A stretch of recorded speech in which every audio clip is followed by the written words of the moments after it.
From great suffering came a solution. Communities. Injected. Serene, beautiful places where disorder became harmony. Hello, welcome to What the Flick. Christy, Ben, we saw The Giver last night. Ben's gonna try to describe it to you. It's based on a YA novel. Yeah. So you may need to help me a little bit. Chime in. I will. If I make a mistake. I'm here to help. So The Giver is a story about a futuristic world. It's really a post-Armageddon, except we're very far past the Armageddon. They've rebuilt. They've rebuilt. It's after the ruin is what right, they call it. after the ruin, right. All right, so continue. What we see is a Stepford community, in a sense, but it's a futuristic Stepford community, where they've bred any individuality out of people, and they've tried for sameness, and people sort of treasure the sameness. But one kid a year, when he graduates and becomes 18, is given access to the future, and he's given access to the future by the person who gives him the future, the giver. That's Jeff Bridges. And contrary to the wishes of the supreme leader or boss or mayor, it's a little unclear, Meryl Streep, Jeff Bridges may have a secret plan to get everyone to remember the past and acknowledge the past, which would suddenly give them what the society wants to prevent, which is all emotion or individuality. They're called books. Hello? My name... I know who you are. Who are you? The giver. When the elders need guidance, I provide wisdom using memories of the past. Our world was different. There was more. More? Much more.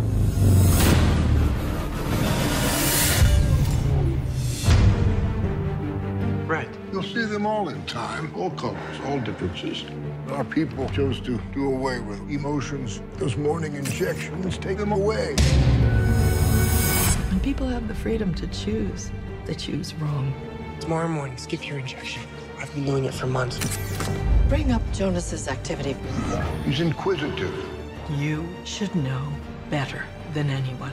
The way things look and the way things are very different. Watch. That's my father. There is no way for me to prepare you for the truth.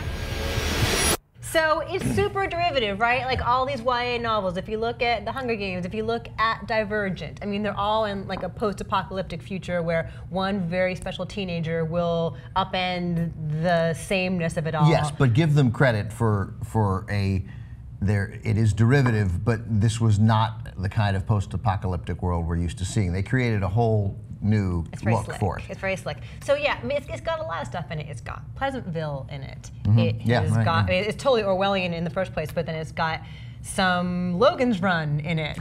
It was like Logan's Run meets Citizen Kane. It's like Logan's Run meets Citizen Kane meets Bill and Ted's Excellent Adventure. There's that too. So I liked it for a long time. No one has ever said it's Logan's Run meets Citizen Kane. There is a sled. Yeah, I think we win something there. I liked it for a long time because it's really beautiful, and the use of color is very startling and very dramatic in a way that reminded me of like Wings of Desire. Yeah, I think we can tell them what they do, kind of. They do some, but basically we're introduced to a world without color because they literally have removed color. They've removed anything truly emotional. You take a shot every day that numbs you in this movie, essentially.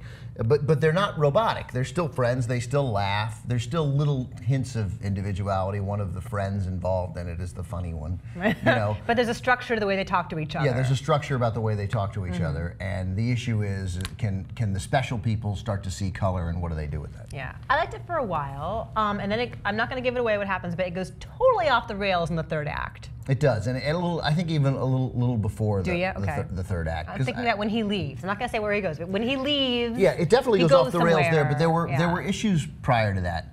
It lacked. It's very tight. It's not very long. It's tight, but it lacked cohesion. Like it probably needed to be longer, but I'm glad it wasn't. To what? To elaborate on the mythology? A little bit. Yeah. Like we're just sort of, it's funny. It's a young adult novel, but it was almost a storytelling device. It felt like a children's book, in the manner in which it was like, and then the young teenager goes to see the giver, and he tells him all that's happened in the world, and you're like, whoa, slow down. What do you, and we have to sort of piece together who Jeff Bridges is and what his relation is to the elders, of which Meryl Streep is the chief elder, the mayor, whatever, the president. And I just felt like that was hurried and therefore lacked, it didn't land in any way. Like I felt, oddly enough, ironically enough, I felt very little emotion about any of these people. I became fairly indifferent to their success or failure.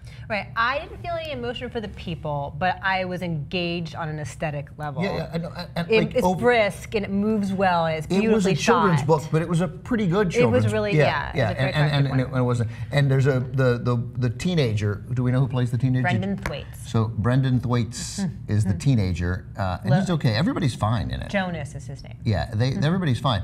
His mother, and by the way, in this world, you don't. Your birth mother is irrelevant. You're sort of, there are birth mothers and then you're assigned to families. So the mother that's raised him, essentially his adopted parents, is a Katie Holmes. Yes.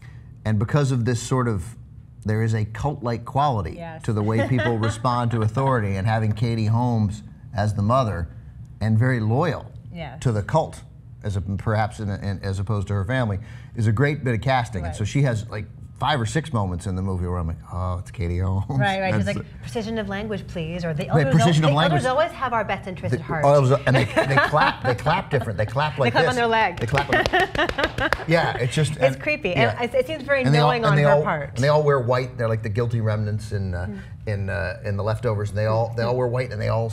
They all go to the big town meetings and they stare and they revere the leader and they laugh, and they're like things I like. Maybe I liked it more because you want to change your number? The apologies, like they are always apologizing, and then they all say in unison, we accept your apology. So I did like parts of it. I did. It didn't.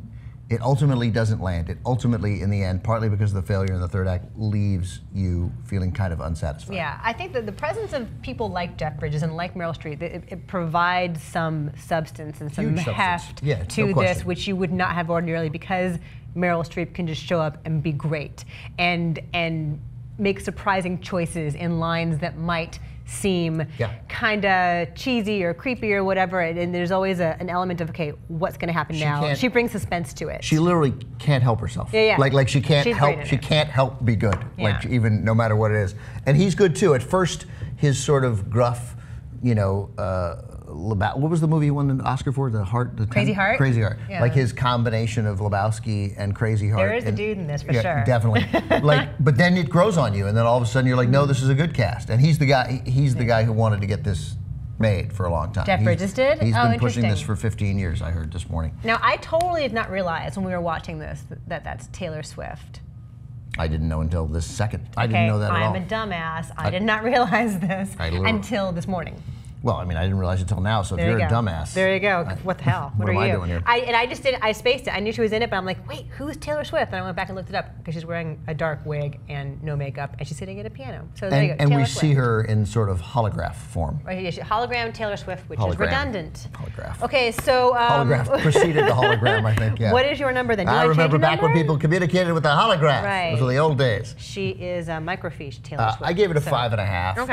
I think you're a little higher, but yours is totally reasonable. I appreciate you approving of my number. Yeah, I approve of your number. I apologize.